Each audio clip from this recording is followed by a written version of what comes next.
Hola a todos. Neste vídeo imos explicar como realizar gráficas sencillas en Excel. Para elo temos que contar sempre con unha tabla de datos. En este caso, unha tabla que nos indica os contaxios na última semana de marzo en 10 comunidades autónomas e durante os días que van do 25 ao día 31 de marzo de 2020.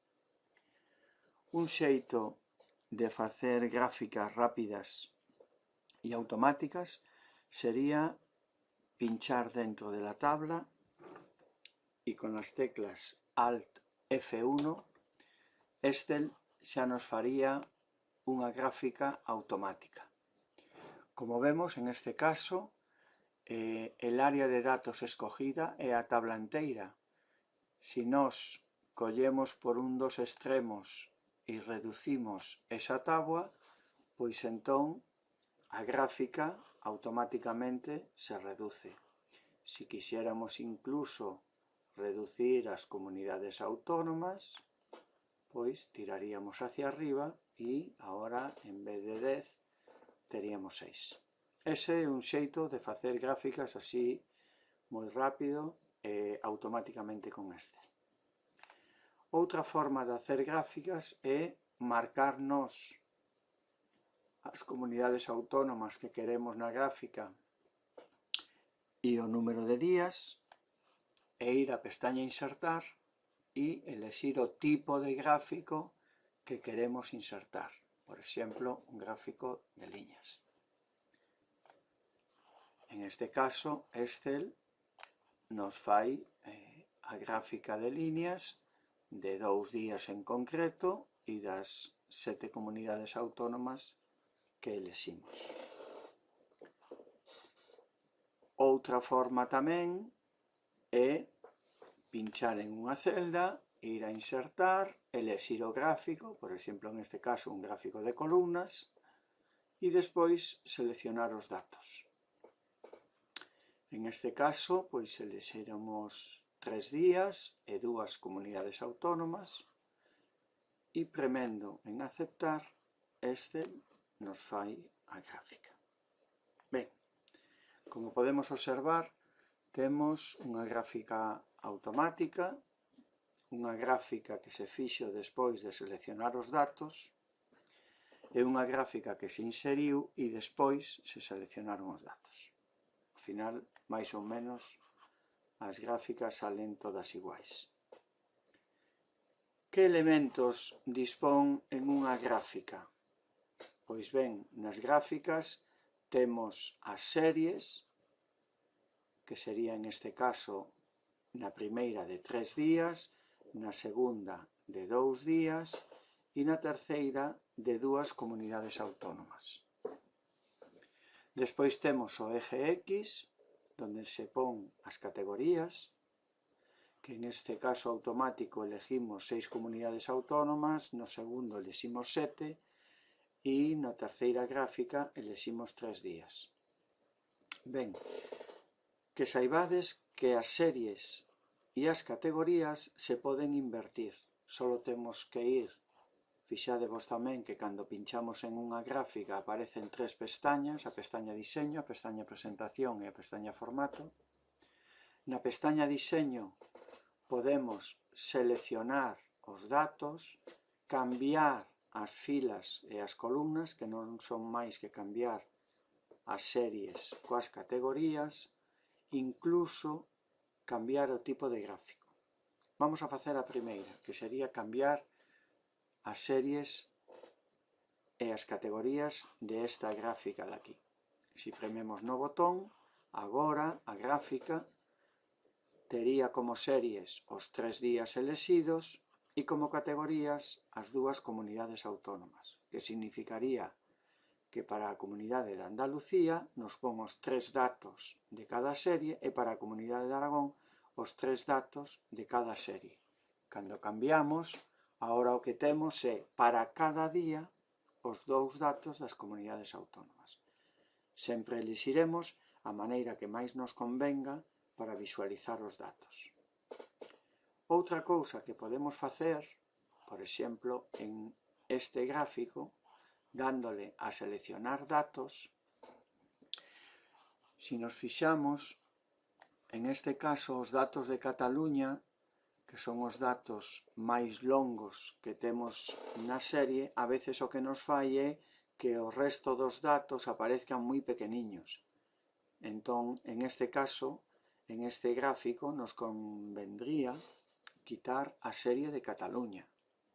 Para elo, temos que convertir a categoría Cataluña en serie, dándolle a cambiar. E unha vez xa temos a Cataluña metida como serie, a seleccionamos e a quitamos. Unha vez quitamos as series que nos convengan, podemos volver a deixar a gráfica con as comunidades autónomas como categorías. En este caso a gráfica cambiou. Ao quitar Cataluña, pois xa vemos millor as barras de Asturias e de Cantabria, que en relación con Cataluña eran moi pequeniñas. Sempre hai que buscar nunha gráfica a proporción dos datos que estamos visualizando. Ben, na pestaña Diseño falamos de seleccionar os datos, cambialos entre filas e columnas para quitar ou poñer series e cambiar o tipo de gráfico. Por exemplo, eu esta gráfica a podo cambiar para que as barras sexan barras en vez de columnas.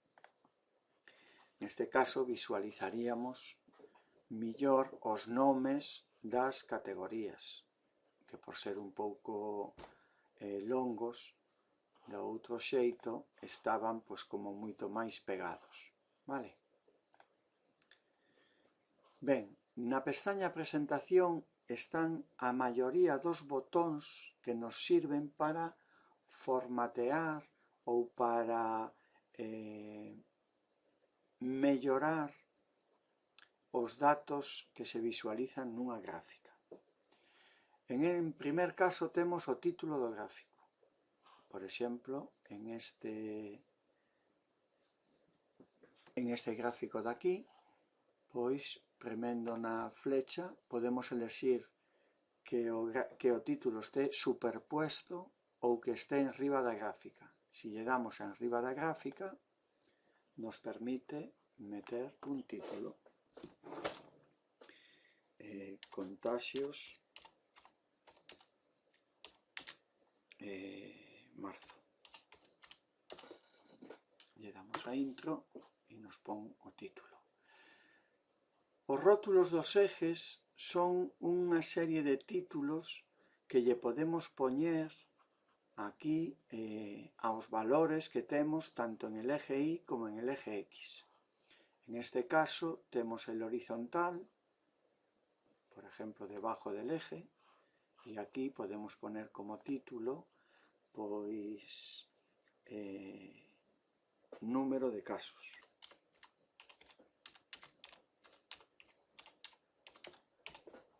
Número de contagios. Y en el eje vertical, pois, un título vertical que sería comunidades autónomas. Ben, outra parte da gráfica é a lenda. A lenda é a parte da gráfica onde nos indica as series que se representan na gráfica. Esta lenda pois, pode estar á dereita, como pode estar na parte inferior, ou podemos incluso colocala á esquerda ou á dereita, que era onde estaba. Ben, e por último temos a etiqueta de datos. Vamos a elexir esta gráfica mellor e entón temos aquí a etiqueta de datos que se lle damos, por exemplo, ao centro, o único que nos fai é poñer o valor de cada unha das columnas, poñernos o valor do dato que estamos representando. As líneas da cuadrícula, o que podemos facer é que tanto as líneas horizontais como as líneas verticais nos sirvan para visualizar mellor os datos. En este caso, Os valores que están encima, por exemplo, este valor de 200, sabemos que é 222 porque temos aquí a etiqueta de dato. Pero tamén lle poderíamos poñer dentro das líneas horizontales, poñerlle as líneas secundarias, de xeito que nos aparecerían as líneas moito máis pegadas ao que é o dato da gráfica. Liñas da cuadrícula. E se poñemos as primarias e as secundarias, nos fixamos que as primarias están en un tono un pouquiño máis oscuro, de xeito que se diferencian entre as secundarias. Ben, hai un tipo de gráfica que aínda non vimos, que sería a gráfica circular, que o que fai é representar moi ben os datos totais ou os datos dunha serie para poder ver a porcentaxe que ten cada valor en esa serie. Podemos insertar unha gráfica circular, vamos a insertarla en 3D, de los datos que temos do día 25. Perdón. Seleccionar datos e seleccionamos os datos do día 25. Le damos a aceptar e, como vedes, en este caso, cada quesito nos está representando el valor de una autonomía. Si lo que queremos es poñerlle etiqueta de datos, podemos poñerlle incluso mellor que o valor a porcentaxe e desa maneira quedaría moito mellor explicado esta gráfica, vendo que en este caso Madrid é a comunidade autónoma que máis porcentaxe de datos ten seguida de Cataluña. E para un día solo, para o día 25. Ben, cada gráfico, como vedes, se utiliza para visualizar unha serie de datos. Por exemplo, as gráficas de liñas son moi boas para representar datos en unha serie temporal. As gráficas circulares son boas para representar tantos porcentos de unha serie. As gráficas de barras para comparar series e poderlas comparar xuntas. As gráficas de columnas. As gráficas de barras non son máis que gráficas de columnas, pero de xeito tumbado. E nos faltarían as gráficas de anillos, neste caso, as gráficas de anillos, que son moi parecidas ás gráficas circulares, pero en este caso poderíamos representar dúas series de datos de forma circular e incluso poñerlle, vamos a darlle a aceptar, poñerlle os valores en porcentaxe. En vez de en valor, elexir a porcentaxe. Tanto para unha como para a outra podemos deixar unha en valores e outra deixala en porcentaxe. En este caso estaríamos representando o día 25 e o día 26, dependendo da que marquemos na gráfica se nos vai a marcar nos datos. Pois nada máis. Neste caso, espero que os quedara un pouquiño claro para poder facer os primeiros exercicios. Grazas pola vosa atención. Chao.